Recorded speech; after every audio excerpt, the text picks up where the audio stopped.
Good morning. It is Monday, November 16th, 2020. Our psalm reading, we're going to jump around, but it's going to rest in Psalm 83. Our Old Testament reading is going to be Judges chapter 4, verses 8 through 24. And then our New Testament reading is going to be Romans chapter 2, verses 1 through 11. Let's get started. Psalm 83. God, don't shut me out. Don't give me the silent treatment, oh God. Your enemies are out there whooping it up. The God haters are lining it up. They're plotting to do your people in, conspiring to rob you of your precious ones. Let's wipe this nation from the face of the earth. They say, scratch Israel's name off the books. And now they're putting their heads together, making plans to get rid of you. Do to them what you did in Midian, to Sisera and Jabin at Kishon Brook. They came to a bad end at Endor, nothing but dung for the garden. Cut down their leaders as you did Oreb and Zeeb, their princes to nothing like Zebah and Salmunna. With their empty bags, we're grabbing it all, grabbing God's garden for ourselves. My God, I've had it with them. Blow them away. Tumbleweeds in the desert waste. Charred sticks in the burnt over ground. Knock the breath right out of them so they're gasping for breath. Gasping! Oh, God! Bring them to the end of the rope and leave them dangling helpless. Then they'll learn your name, God, the one and only high God on earth. Our Old Testament reading today is from Judges chapter 4, verses 8 through 24. Barak said, if you go with me, I'll go. But if you don't go with me, I won't go. She said, of course I'll go with you, but understand that with an attitude like that, there'll be no glory in it for you. God will use a woman's hand to take care of Sisera. Deborah got ready and went with Barak to Kadesh. Barak called Zebulun and Naphtali together at Kadesh. 10 companies of men followed him, and Deborah was with him.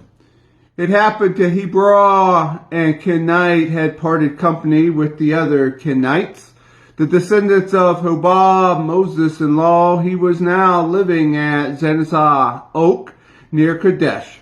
They told Sisera that Barak, son of Abernah, had gone up to Mount Tabor. Sisera immediately called up all his chariots to the Kishon River, 900 iron chariots, along with all of his troops who were there with him at Hiroshath Haggogim. Deborah said to Barak, change this very day. God has given you victory over Sisera. Isn't God marching before you? Barak charged down the slopes of Mount Tabor with his 10 companies following him. God routed Sisera, running for his life, headed for the tent of Jael, wife of Heber the Kenite. Jabin, king of Hazor, and Heber the Kenite were on good terms with one another. Jael stepped out to meet Sisera and said, come on in, sir. Stay with me. Don't be afraid. So he went into her tent. She covered him with a blanket. He said to her, please, a little water. I'm thirsty. She opened a bottle of milk, gave him a drink, and then covered him up again. He then said, stand at the tent flap. If anyone comes by and asks you, is there anyone here? Tell them, no, not a soul.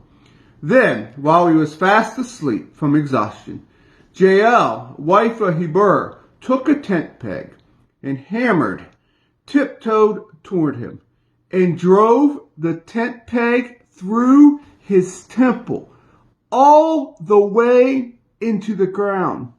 He convulsed and died.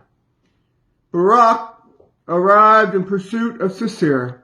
Jael went out to greet him. She said, "Come, I'll show you the man you're looking for." He went with her, and there he was, Sisera, stretched out, dead, with a tent peg through his temple. On that day, God subdued Jabin, king of Canaan, before the people of Israel.